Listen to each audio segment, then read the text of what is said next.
Hey folks, it's Dave back here with another Solitaire Pro Football video. And today I want to take a look at the team cards, or the team charts, if you will. Now, depending on what season you get, your team card or chart may look slightly different, but it should have all of the same ratings and charts here as you see on these cards here. But your team card might look a little different than this depending on the season. And I'm going to do a video and show off the different cards so you get an idea what I'm talking about. But anyway, as far as setting up the game, before you get going, if you want the game to call the plays for you, that's where you use these numbers here. Okay? So for San Francisco, they're at 26. If they're playing New England, we add 5 to 26 to give us 31. We take a look over here, and 31 says we're going to use play card 19.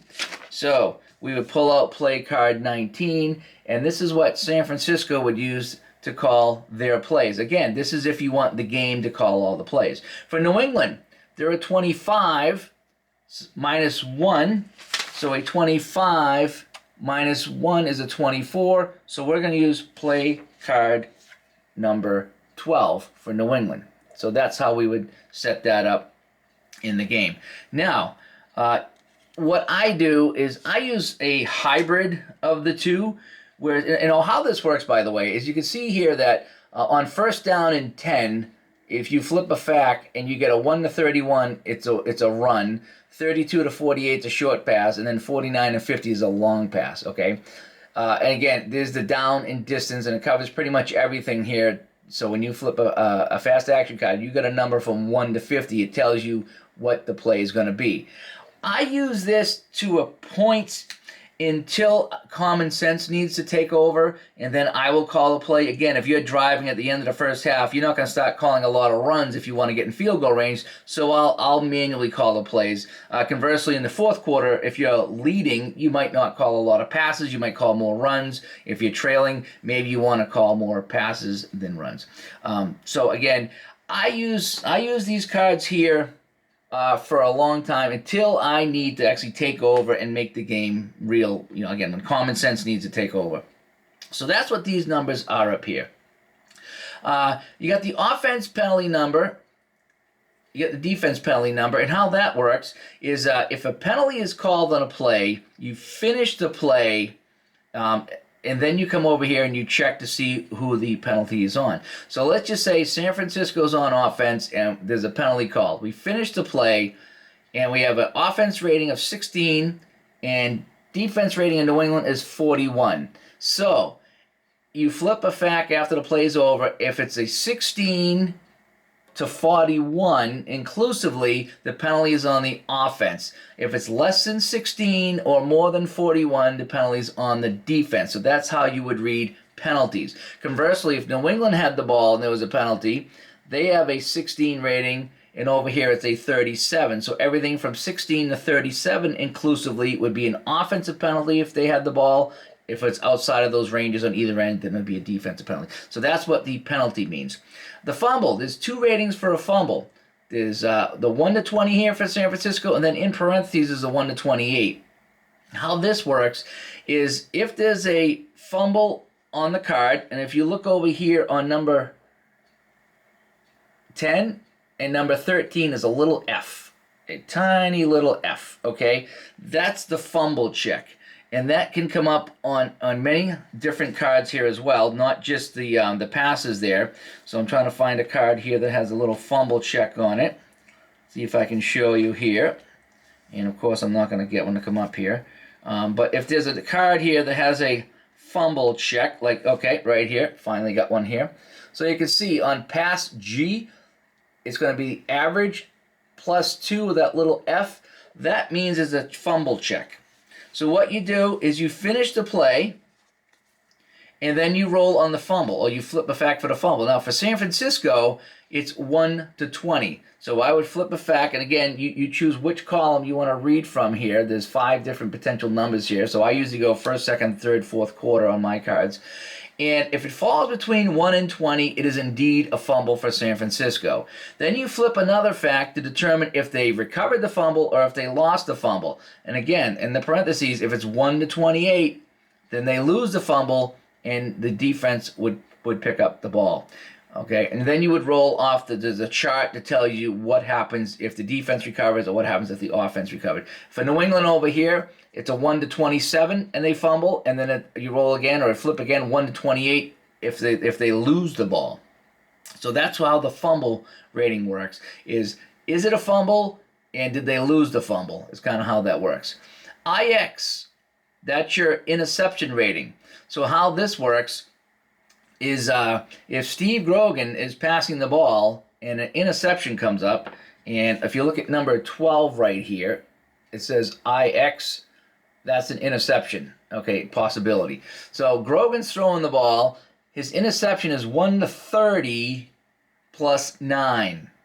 So 1-39, so you would flip a card and look to see if it's 1-39, it's intercepted. If it's outside of that, it's an incomplete pass. For Joe Montana, his interception rating is 1-15.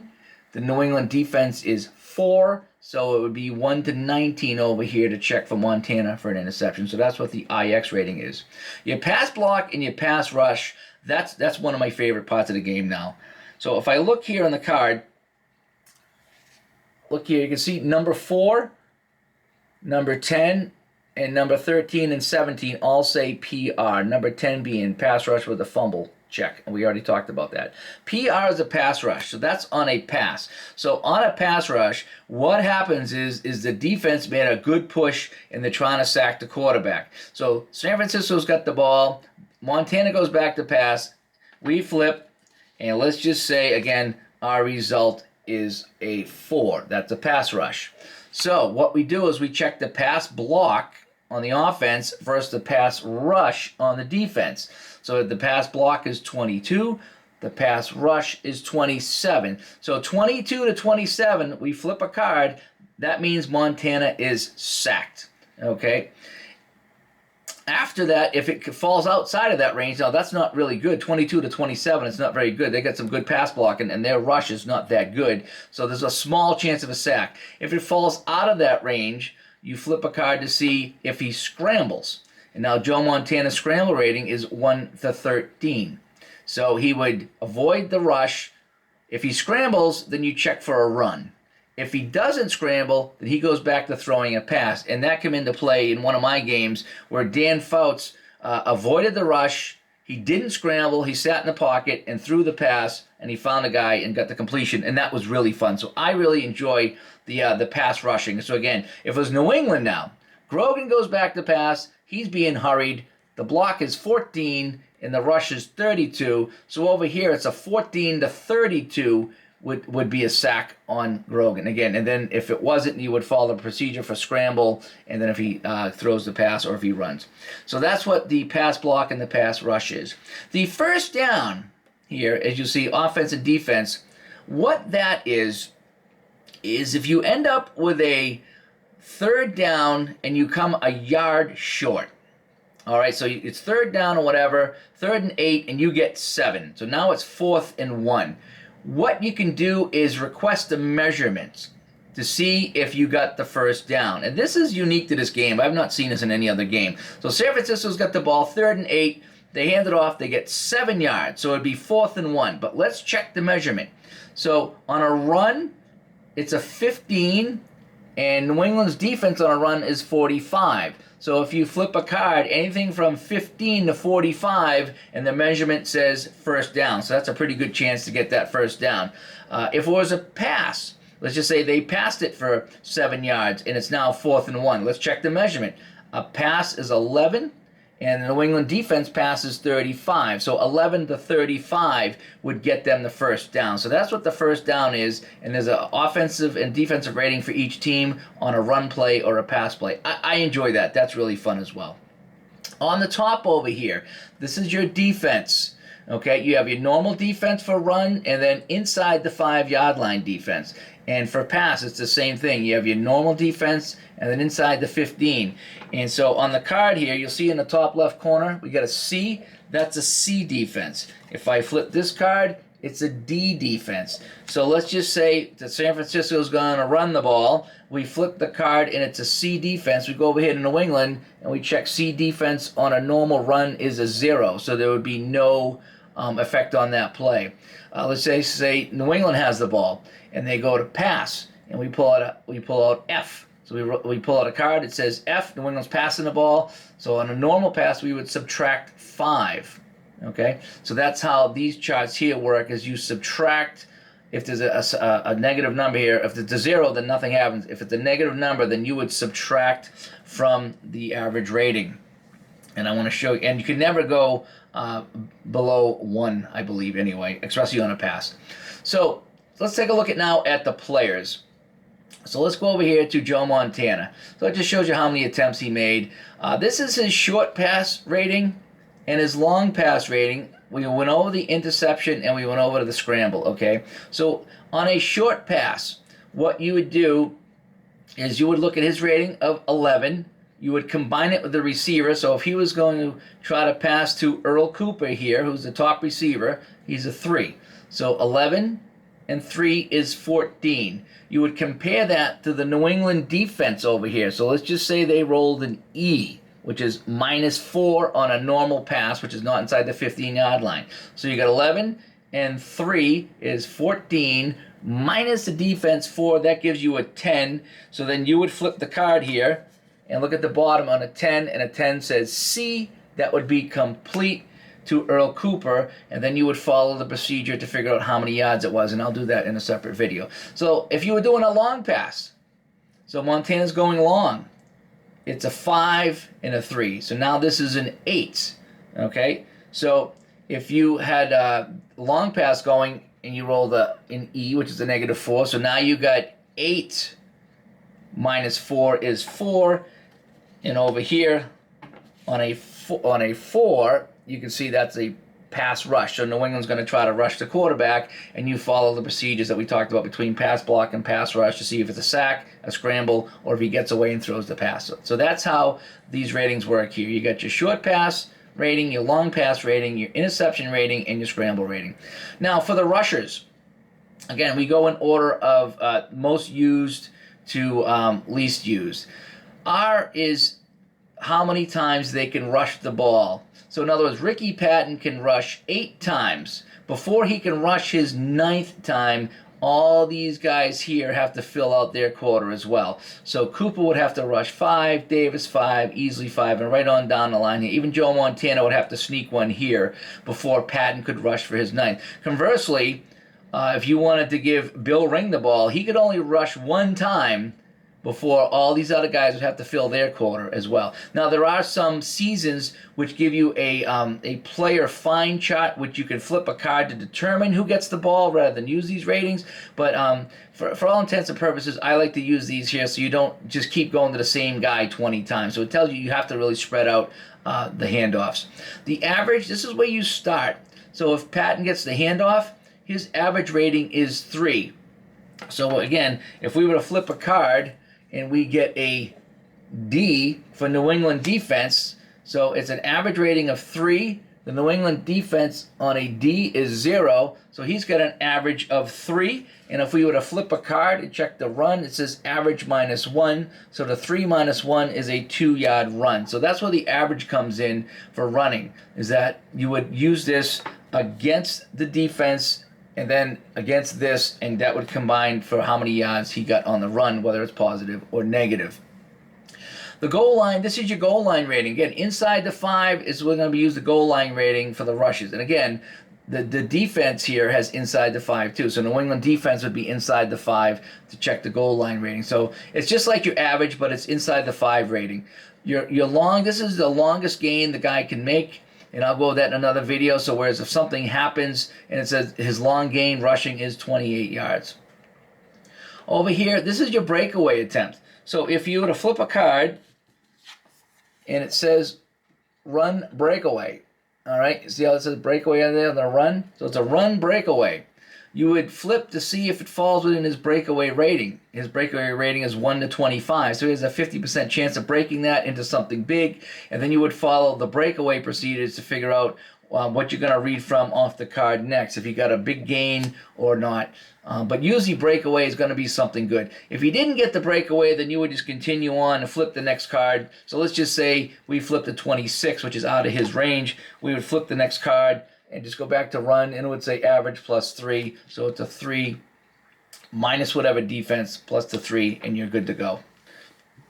The little parentheses here beyond the breakout point of the breakaway here, that's the number you would look at the chart. So if you did break away, you go to the breakaway chart and look at 6, and you'd roll the or flip the card and check what the 6 meant. So that's what this is. This is how many times they can rush before they have to stop rushing, the average of a play to determine the length of the run, the goal line average, your longest game potential, and then your breakaway ratings and your breakaway in parentheses. That's how you would check the chart. Receivers are much the same way. So Earl Cooper, you can throw at him 3 times, and then everyone else has to get at least 2 or 1 attempts before you can throw at him a 4th time. The average works the same way as the rushes. So here's his passing average, and again, if you were to look at this right here, pass G, if that was a short pass G, it'd be average plus 2 and then a fumble check. So for Earl Cooper, it would be 9 plus 2. That'd be an 11-yard catch and then check for the fumble. Again, your goal line here, so inside the 15, his average would be a 2. His long gain is a 50, and again, the breakaway ratings we just talked about, he's a 1 to 43 on breakaway, and you would check column 4 on the breakaway chart. Same for the ends, the same thing as receivers. Okay, these are more of your wide receivers, and they have longer averages than they do some of the running backs. The kicker down the bottom, self-explanatory. You roll, so Wershing here and Barr, the kickers, a 1 to 50 is good for the extra points. Actually, the extra point's pretty much automatic here. And then it shows you your distance of the field goals, and it shows you the long, so you can't try a field goal longer than 48 for Wershing. And there's no kickoff and no kickoff out of bounds ratings for these guys here. This is your defensive side and your kick returns. So for kick returns, what you would do is you would flip a card and you'd see the kickoff goes to the goal line. Then you would flip to see who gets the return. So a 28, if I go to the top number, 28, so that would mean Bill Ring, because the 28 falls under the R, so Bill Ring would get the ball, and then you would flip to see what the return is. So under the KO-punt return, it's an average plus 2. So the kickoff to the goal line, Bill Ring gets it. His average plus 2 is 23, so he runs it to the 23-yard line. Again, if it was a breakaway, you would go check to see if it's his long gain or not. Your punt returns work the same way. You see who gets the punt. The only difference with the punt is you check for the fair catch. So after the punt is away, you see who's going to receive the punt. You do an extra flip for fair catch. If it's not a fair catch, you continue on with the punt, and here's his average, and here's his long as well. This is your interceptions for defense.